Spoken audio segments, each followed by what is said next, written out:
That morning the lake lay quiet under a pale sky, and the restored map caught a slant of light through the community room's window, its seal whole again. I thought about how battles fought on paper can still mend fences in real life, drawing people closer instead of farther apart. Sometimes boundaries aren't just lines on a map, they're the promises we keep to those who came before us. Even when the years chip away at them, they can be rebuilt one careful step at a time. Has life ever handed you a second chance in disguise? If so, I'd love to hear your story. Drop it in the comments or share it with a friend who might need the reminder. She caught me with the tape stretched tight between two fence posts, the metal tang biting the tip of my thumb. Marla Sedgwick, our HOA president, cut across the grass behind the office like she owned the Windblazer crisp clipboard tucked under her arm like a badge. "You don't have a right to be back here," she said. "Not even hello. This is HOA property." The breeze smelled like fresh-cut lawns and lake water. I let the tape recoil into my palm and looked past her shoulder to the old sign on my fence, "Private Property." My father had bolted it there in 1984, the year he said paper mattered but wood remembered. Sun and rain had bleached it to a tired gray. The screws were pitted, but they still held. "I'm on my land," I said, even and quiet. That's my default setting. Quiet. Internal auditors don't win by volume. We win by records. Marla planted her heels exactly on the turf seam where HOA sod met my rougher patch. "Common area rules are clear," she said. The young staffer behind her hovered with the tablet eyes flicking between us like he'd wandered into the wrong meeting. Marla clicked her pen, found a line on the sheet, and read as if the paper were scripture. "No maintenance storage or loitering in the backlot perimeter." "Loitering?" I asked. I slipped my phone from my pocket and opened the camera. The screen caught the sign, then dropped to the square of concrete flush with the grass, a boundary marker with my parcel number stamped into it, letters filled with dirt. She shifted just enough to block my angle. "Sir, I'm instructing you to step off HOA property." I took a step, but sideways, not back, so the lens could see past her. The shutter clicked. A gull cried overhead late to the lake for April. My voice stayed level. "I'll move in a moment." Another photo, the marker, the fence. The shadow of her heel slicing across both like a sundial. Marla's smile was professional, the kind people wear to auctions. "We want to avoid citations. Cooperation goes a long way." The staffer tapped something. His tablet made a polite chime. I could see our little scene reflected faintly in its glass, me in a work jeans and a ball cap, her in the conference room angles, the ribbon of water glittering beyond the office. I knelt and measured the line again, mumbling numbers I already knew, 32 feet 11 inches from the corner post to the marker exactly as the deed map showed. My dad used to make me call out measurements like that when I was 12 before I learned spreadsheets and audits. He said numbers were less slippery when you said them out loud. Grant Marla said, using my name the way some people use a car horn, "You're making this difficult." "Just documenting," I said. The phone snapped another picture. She laughed, a breath through her nose. "Fine, but you'll hear about this at our next meeting. We can't have residents treating common space like personal projects." I let my eyes settle on the old sign again. Half the paint in private was gone, but the words still read as a fact. I took one more photo sign fence marker, all in a neat diagonal. The staffer's eyebrows climbed. Maybe he noticed the stamped parcel number. Maybe he didn't. Marla's face pinched when the shutter echoed. For a second, she stopped flipping pages and really looked at what I was aiming at. Her gaze moved from the wood to the concrete, then back to me. I kept my expression like a sealed envelope. "You'll be hearing from us," she said finally, voice brightening to customer service pitch. "Soon." She turned on her heel. The clipboard swung and tapped her thigh, with each step a metronome of policy. The staffers scrambled to follow, nearly tripping on the tape measure I'd coiled at my feet. Their shadows slid over the grass in long, tidy shapes and then were gone around the corner of the brick building. I stood alone with the smell of cut grass and lake wind and the faint click of my tape retracting. On my screen, the last photo held steady gray wood-rusted screws, the concrete square with numbers that don't care who reads them. Somewhere inside the office, a door closed. Out here, the boundary marker waited the way a fact waits, quiet but ready to be read aloud. The envelope was thin and official HOA logo tucked in the corner like a little sermon. 3 days after the lawn confrontation, it waited in my mailbox, pale against the dark metal. I cracked it open at the curb. Uneven lawn height, $75 fine. No greeting, no courtesy paragraph, just the amount, the allegation, and a due date that felt like a dare. Back in my home office, the house quiet around me, I laid the notice under the desk lamp. The framed deed map hung above my monitor, the same one my father saved from a closing folder and insisted I keep where I could see it. The notice had a bolded line mid-page and odd, thick font instruction I'd never seen in any bylaw packet: do not use land behind HOA office. It didn't belong to the citation. It read like a warning. I pulled out the mower's height gauge, set it like I was calibrating a scale, and walked the yard. The grass was a hair under 3 inches. The fine said it should be 3 even. If there's a purgatory for numbers men, it begins with fractions of an inch and ends with administrative discretion. My phone buzzed. "Grant, it's Ira," said a low voice that carried fatigue even through cheap cell reception. Ira Colson, treasurer, usually sounded like somebody reading a ledger out loud. Today, he sounded like someone glancing over his shoulder. "Just keep your head down a bit. Pay what you have to, it'll settle." Paper rustled near his mouthpiece. "Don't quote me, please." Settle into what I asked, but he'd already muttered something about a budget meeting and hung up. I stared at the screen a long moment, then filed the fine into a manila folder labeled HOA, a label I hadn't expected to need when I moved here. I printed a copy for good measure. Internal habits document date back up. More notes came like a slow rain that refuses to decide whether to stop. Kea, improperly stored on grass, $50. I keep a plastic kayak against the fence, flipped to keep rain out. Parking within 12 inches of boundary, $60. I measured the truck's tire to the inch, photographed the tape crossing grass to gravel like a thin bridge. Decorative items on porch exceed tone guidelines. Wind chimes apparently could offend tone. I paid my dues on time. I answered nothing beyond the minimum. I took pictures of everything. I walked the boundary under different light: first sun, last sun, high noon, when the shadow of the office shrank to a dark exclamation point on my grass. Every spring, I checked the stone marker, ran my thumb across the stamped parcel number to feel the grooves clean out the grit lift. Every so often, I stood at my desk and compared angles on the deed map to what my eyes saw outside. Paper and ground can disagree in whispers. My job was listening for them. Seasons stacked. Summer pressed the scent of lake water into the evenings. Winter crusted the fence with a glitter that hid the rust. The fines never vanished. They just changed clothes. A reminder here, a courtesy letter there, an invitation to a workshop on community standards that read like a summons. I made a habit of sorting mail with a letter opener the way my father did, as if keeping edges neat kept tempers so. One afternoon, late in 2000, I caught Marla in the reflection on my monitor. She'd cut across the back lot again, the young staffer with her, both silhouettes framed by the office's beige brick. I swiveled in my chair and watched from the second-story window, fingers leaving smudges on the glass I'd be annoyed to clean later. She pointed toward the lake, the line of her arm forming an arrow that started on my grass and ended in my water view. The staffer nodded and tapped his tablet. I raised my phone and filmed through the screen, catching the stutter of digital focus as a swallow fluttered past. Then they were gone briskly, like a pair of managers inspecting a corridor they already owned. By 2021, the folder labeled HOA had grown teeth tabs, sub-tabs, scanned PDFs, a backup drive with a red sticker.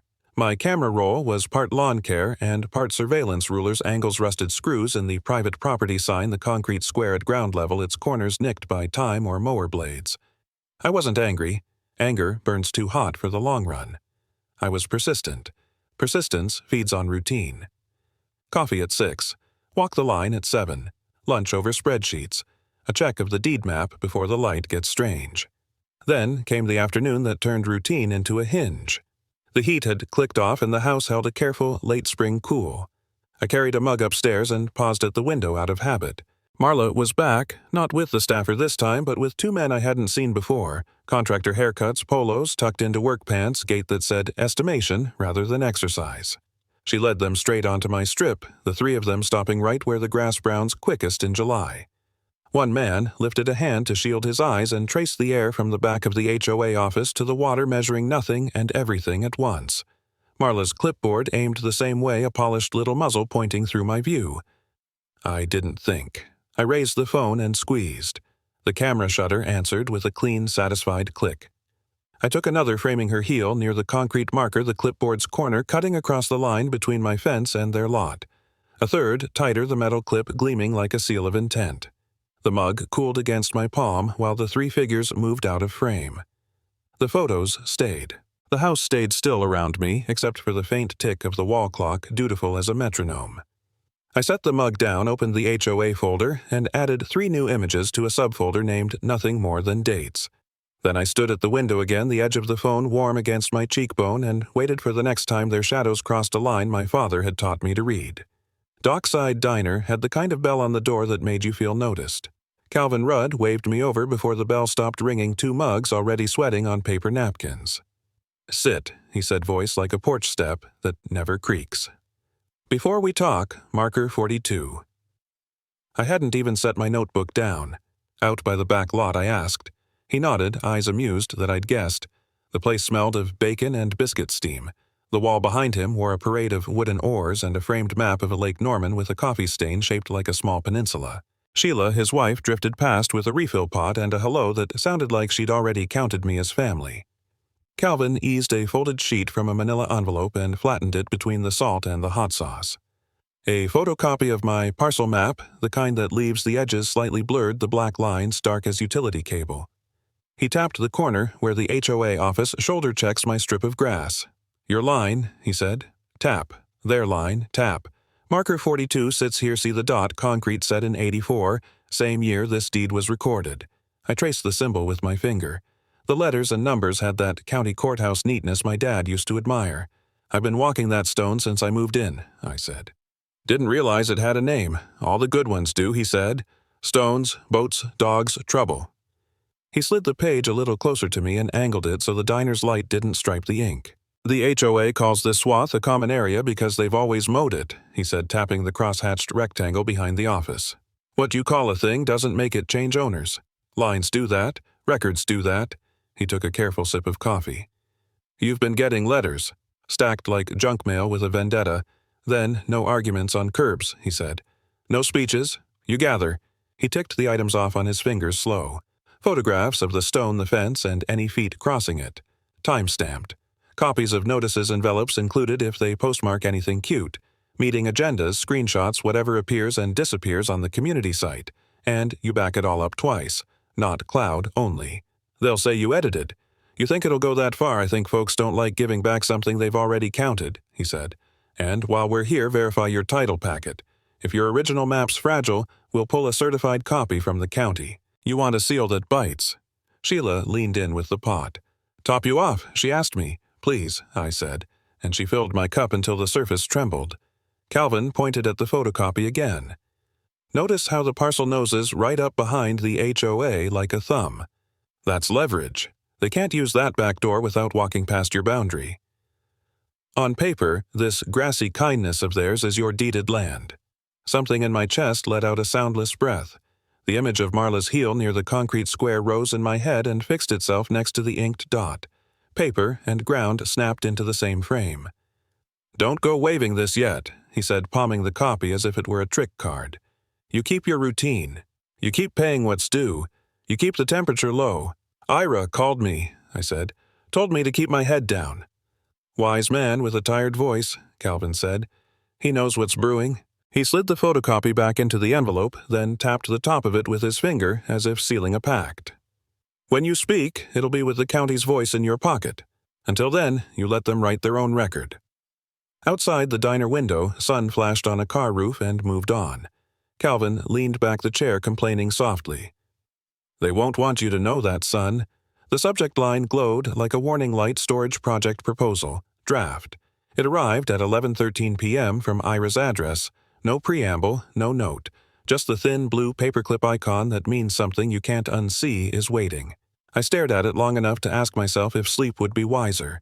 Curiosity beat wisdom by a mile. The PDF opened under the desk lamp's cone, my office dark beyond it. Pages in sterile gray scope timeline vendor shortlists, a rendering of a tidy metal building tucked behind HOA offices for operational efficiency. Then, a page titled Potential Vacant Parcels with a grid of lot numbers. Mine was highlighted in yellow, the glow of assumption. The cell to the right said no recorded owner conflicts. I felt my pulse step on the gas. I printed. The laser stirred a small animal waking. Paper slid out warm as toast, each sheet whispering against the next. I saved a copy to my desktop, then to an external drive with a red sticker, then to a cloud folder named Tame as a grocery list. I forwarded the email to myself and to an account I keep for days like this. After that to Calvin, no commentary, just the file and the hour. On my wall, the framed deed map watched in quiet lines. I stood to look at it, the glass reflecting the lamp like a second moon. The photocopy Calvin gave me lay on the desk edges, curled from being handled, its blacks deeper than truth, but faithful enough. I took the frame down and set it beside the copy, careful as if the paper could bruise. There it was, the lower right corner of the original, a ragged bite missing the arc of the official seal cut short. I hadn't noticed in years. The frame's mat hid the worst of it. Maybe a move, a clumsy hand some night I had been less careful. The seal's Latin motto was amputated mid-syllable. For the first time, doubt leaned in. Would a room full of neighbors or a judge trust a map that looked like a memory at the edges? I took photos of both the framed original and the photocopy side by side, rulers lining their borders, my watch face in the corner for time. I sent those to Calvin, too. The room hummed with small machines, the fan in the tower case, the tick of the wall clock, the printer cooling down. The lake outside made a soft square of night in the window. Calvin called instead of emailing. "I'm looking," he said. Breath slightly amplified by a phone older than the trends. "Your parcel number and meets and bounds match exactly. The tear's ugly, not fatal. The seal, we'll get you a certified copy from the county. Tomorrow. I'll call Doris. She runs the counter that runs the county, if you follow me." Paper shuffled on his end. "Keep the original safe and take that copy to bed with you if it helps you sleep." "It won't," I said, but I smiled anyway. He had a way of pinning a room back to its proper size. "Grant, listen. That PDF saying no recorded owner conflicts, that's their story about tomorrow. Tonight you're writing the record about yesterday. Titles, stamps, markers, photos. Keep doing your part." He paused, and I could hear Sheila in the background asking if he wanted tea. "You'll need a clean unveiling, not a fight in a hallway." After we hung up, I slid the original map into its frame again, this time with the torn corner fully visible, a scar presented instead of concealed. I labeled a fresh manila envelope in neat block letters and tucked the photocopy inside. I made a checklist, seals, parcel numbers, marker photos, the page from the PDF with the yellowed lie. Marla's smile stared out from one of the proposal's embedded photos, hard lines under conference lights apposed beside the render of the storage building. I printed that page and pinned it to a corkboard with a pushpin that squeaked in the cork, a small, satisfying resistance. I composed an email to the resident list I'd assembled over months from public notices and CC threads. Kept it spare, date and time of the next HOA meeting, a line promising documents relevant to property lines behind the office, and a PDF link that would go live at the gavel. I added the local paper's general inbox and the reporter who covers small-town meetings when school board drama ebbs. Then I set the timer. 6:00 a.m. on the morning of the meeting. The cursor blinked beside schedule send like a heartbeat, steady, unbothered. I stared at it until my breath matched. In the quiet after I walked to the window and looked toward the dark shape of the office. Nothing moved except a moth batting the glass. The desk lamp drew its clean circle back to the paper. I checked each file once more, the PDF, the photos, the backups, and closed the folders like lids on boxes you're finally ready to ship. The email waited in its chute, a stone already rolling. Morning would only reveal the slope.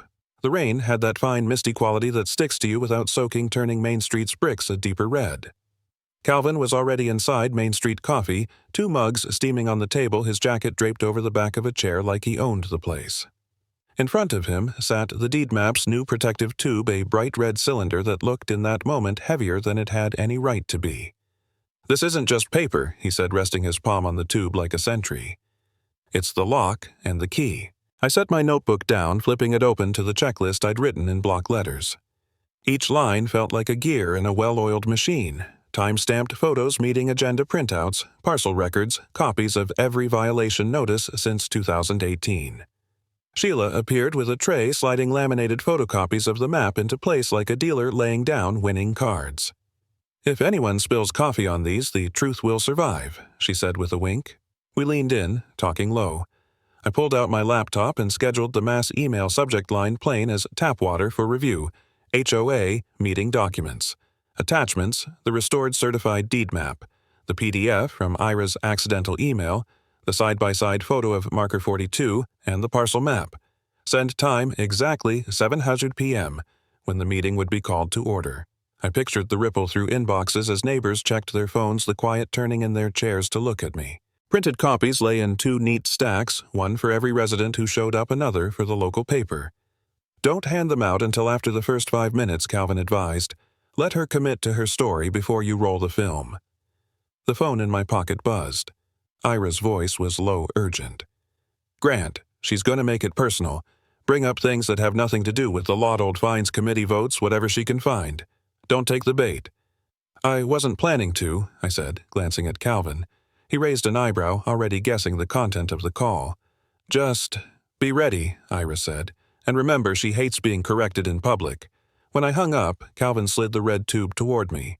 You lock this up tonight. If you drop it in the parking lot, half the board will swear they saw you plant it. I took it carefully, feeling the weight not of the paper itself, but of every footstep across my land. Every envelope with its fine every quiet year I'd let them think I wasn't looking. The tube's cap clicked shut. It was a small, satisfying sound. I carried it to my office that afternoon, unlocked the file cabinet, and slid it inside, turning the key until it stopped. Back at the coffee shop, drizzle turned to a steadier rain, each drop streaking the window until the street outside blurred. Calvin watched it a moment, then glanced back at me. Ready? He asked. I nodded. Let's make sure they never forget this meeting.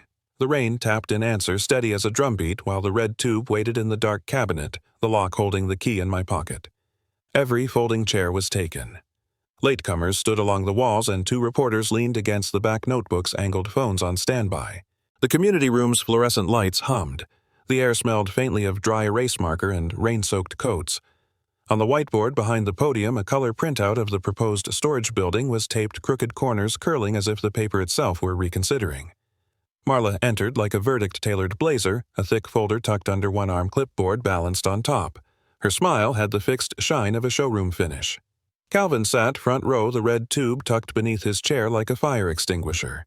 Ira slid into a side seat and gave me a look that said, 2 things at once, don't rise to it, and be ready. The board chair rapped a gavel. Recited attendance plowed through minutes. When the agenda landed on backlot improvements, Marla took the floor. She spoke in sentences that clicked together like interlocking blocks.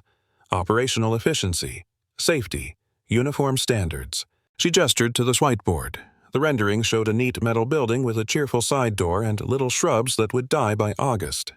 The HOA-owned backlot, she said, voice brightening, is the ideal location for this necessary structure. Phones vibrated at once as my scheduled email fanned out through the room. Heads dipped. A murmur rippled. Marla kept going, unaware or pretending. She pivoted to cost savings, to vendor reliability, to how the building would tidy our visual footprint. I watched her hands more than her mouth, the way the clipboard edge pointed, the way she squared the folder to the podium as if alignment were a sacrament. I stood. Not fast, not dramatic, just enough to move breath in the room. Calvin's hand found the red tube and passed it forward. The cap clicked off a small sound. Bigger silence. I set the tube on the center table and slid the restored deed map out in a careful roll. Paper breathed itself open. The red county seal caught the light and flashed back like a stoplight. For the record, I said, my voice clear enough to reach the back without the amp. This is the certified parcel map for the land behind the HOA office. Calvin stood beside me, one fingertip anchoring the corner. He didn't look at Marla. He looked at the room. Parcel number, he read, then gave the sequence, precise, unhurried. He traced the boundary with a blunt nail, stopping at the dot labeled with the concrete marker's code. Set in 1984, he added same year the deed was recorded. Someone in the third row exhaled like a tire losing air. A reporter stepped closer and lifted her phone to photograph the seal. The other reporter switched from notebook to camera. The board chair shifted in his seat, eyes sliding from the map to the rendering and back like he'd been handed the answer key halfway through a test. Just to be perfectly clear, I said, folding my hands behind my back to keep from pointing this strip. I let the room see the line. Instead of my finger is not common area. It is deeded land. Mine. Marla's smile held a second too long, then recalibrated. There must be some mistake, she said, turning pages she didn't read. Our records? County records? Calvin said, as if correcting a grandson's arithmetic outvote, HOA paperwork, ma'am. Phones pinged again as the attachments loaded. The accidental PDF, with no recorded owner conflicts, stared up from screens like a confession typed by someone else's hand. A man in the back raised his eyebrows at the words, then at Marla. Even the air seemed to tilt toward the table. Ira cleared his throat. I recommend a pause, he said softly, addressing no one and everyone, to reconcile documents. Marla tried to slide into the pause. Let's not derail the agenda, she said, but the room wasn't on her track anymore. Eyes kept dropping to the red seal, then back up to her face as if waiting for her to say she'd meant a different backlot in a different town. A reporter stepped forward. She didn't bother with the microphone. Mrs. Sedgwick, she asked, voice steady, did you know this wasn't HOA property? Silence swelled. The fluorescent hum grew louder in it. The rain ticking against the high windows joined in like a million soft pencils. Marla's lips parted, closed, parted again. Her clipboard tilted until the paper clipped to it slid a fraction. Beside me, Calvin's fingertips still anchored the map's edge patient as granite. No one spoke. For a long beat, the only sound was the small, insistent click of the wall clock sweeping past a number none of us would forget. 30 days later, the board chair read the tally without ceremony. Unanimous. A polite murmur moved through the room, a sound like a page being turned. Marla's resignations letter lay on the table beside the gavel, crisp and strangely small. Over the chair's shoulder, the restored deed map hung in a new black frame, a picture light casting a clean bar of gold across the red seal. People didn't applaud. They exhaled. By late afternoon, the smoke from my grill drifted low across the strip of grass that officially and finally belonged to me, and now by invitation to everyone who wanted a slower walk to the lake. I'd rolled the kettle grill to the edge of the path and set a folding table beside it. Buns in a bag, foil pans warming, a bowl of onions sweating under wax paper. The lake clipped sunlight into spare coins and spent them on the 2 new benches the HOA had paid the handyman to set under the maples. Need more charcoal? Calvin asked, already lifting the lid to check.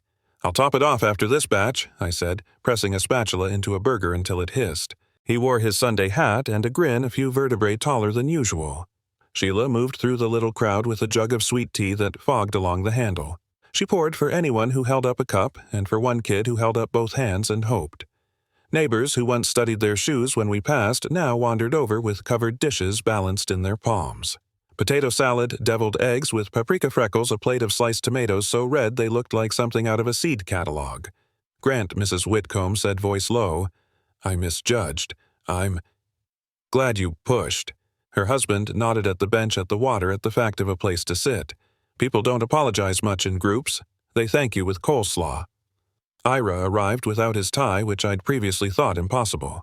He leaned on the table and looked toward the community room where the deed map's light blinked on as evening started its slow argument with day. Treasurer's report went smoother than I've seen in 5 years, he said, the relief in his jawline more eloquent than his words. Settlement funds posted. Retirement funds right side up again. No more creative timing. Good, I said. Good deserves to be boring. He laughed, and I couldn't remember the last time I'd heard that sound from him. Boring is my love language, he said, then took a paper plate and piled it with whatever looked like comfort. Kids discovered the new path and ran it in Loop's sneakers, whispering on the packed earth. A little girl with a bandage on one knee paused at the boundary marker, pressed her fingers into the stamped numbers, and then sprinted off as if she'd taken a blessing. A couple I'd only seen from a distance brought a portable speaker and set it low, something Motown threaded between conversations without demanding to be noticed. Calvin wandered toward the community room, and I followed with a bag of trash for the can by the door. Inside the map was a quiet spectacle. The seal glowed. The lines were confident in a way topography seldom is. Kids' handprints tracked across the glass. Sheila appeared with a cloth, smiling, and wiped them away as if she were polishing a trophy that belonged to everyone. 2 boys thundered past us back outside, and Calvin tapped the frame with one knuckle. Told you it was the lock and the key, he said not loud, as if confiding it to the map itself. Back at the grill, I turned the last of the burgers and shifted to corn char, just beginning to whisper under the husks. Help yourselves, I called, and people did building plates with a precision that made me think we were all auditing something together and finally agreeing on the numbers. A dog I didn't recognize flopped under a bench and slept like it belonged here. Maybe it did. The board chair stopped by, hands in pockets. He studied the path, the benches, the tidy stack of extra folding chairs against a tree. We'll need a sign, he said. Ours, trash, that sort of thing. I'll carve one, I said, surprising myself.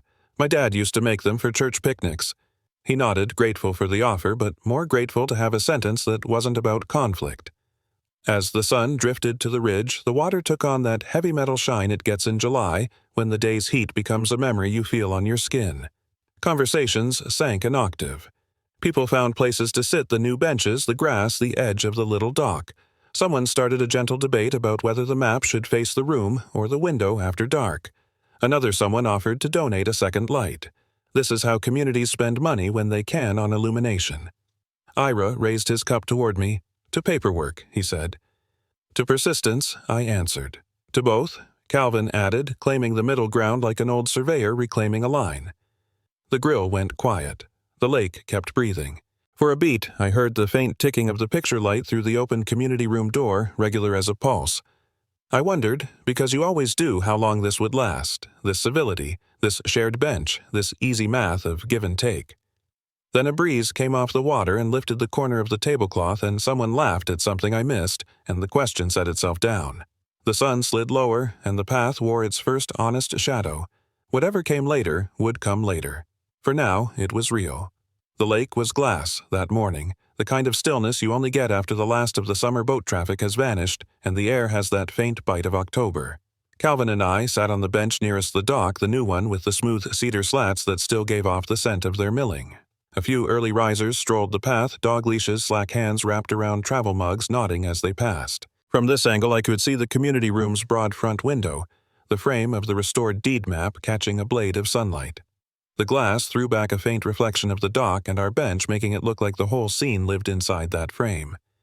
"She's holding up," Calvin said, nodding toward the building. "Better than either of us," I said, and took a sip from my coffee. The breeze carried the smell of wet leaves from the shoreline, a reminder that everything changes, even the trees that seem eternal. Sheila arrived from the lot to go tray in hand, the steam curling off both lids. She handed Calvin his cup first, then passed mine with a smile that had more in it than good manners. It had been a year since the resignation, the barbecue, the first benches set in place, and I still caught these little glances from people, the kind that said they'd rewritten my entry in whatever mental ledger they kept. We watched as a young couple stopped at the boundary marker. The man read the stamped numbers aloud, and the woman took his phone to get a picture with the lake behind him. Neither of them knew my father, but the land was part of their weekend now, part of their story. That counted. "You ever think about what would have happened if you'd just let it go?" Calvin asked, eyes on the water. "I'd still have the desk, the job, but not the bench," I said, "and not this view without someone telling me where to stand." He chuckled, setting his cane upright between his knees. "Karma's got compound interest, you know, and you pay it in paperwork," I answered, feeling the truth of it settle like the warm weight of the cup in my hand. We sat until the breeze picked up, ruffling the lake into 1,000 tiny ridges. More neighbors came down the path, a dad with his son on a balance bike, two retirees debating something about the best time to prune a maple. The path worked the way it was meant to, no one hurrying, no one looking over their shoulder. Back at my house, I climbed the stairs to my home office. The wall over my desk was bare for the first time in years, waiting. I unwrapped the brown paper from my father's original map, now fully repaired, the seal restored where the tear had been. The paper felt older than it looked, but the lines were sharp, confident. I set it in the frame, tightened the backing, and hung it where it had always belonged. The nail found its old groove in the wall. For a moment I stepped back, the afternoon sun sliding across the glass, touching the seal just so. Out on the lake, a gull called once, then again. The sound carried into the room, bounced off the map's glass, and was gone. The house was quiet except for the slow tick of the clock and the faint hum of the refrigerator downstairs. I sat at my desk, the map in view, coffee cooling beside the ledger I still kept out of habit. It wasn't about dues or fines or even the land anymore. It was about having something worth protecting, and knowing that sometimes the fight isn't loud, it's steady. Patient, written in ink, and measured in years. Outside, the sunlight shifted, tracing the edge of the frame, and for a breath it looked like the seal itself was lit from within. That morning, the lake lay quiet under a pale sky, and the restored map caught a slant of light through the community room's window, its seal whole again. I thought about how battles fought on paper can still mend fences in real life, drawing people closer instead of farther apart. Sometimes boundaries aren't just lines on a map, they're the promises we keep to those who came before us. Even when the years chip away at them, they can be rebuilt one careful step at a time. Has life ever handed you a second chance in disguise? If so, I'd love to hear your story. Drop it in the comments or share it with a friend who might need the reminder.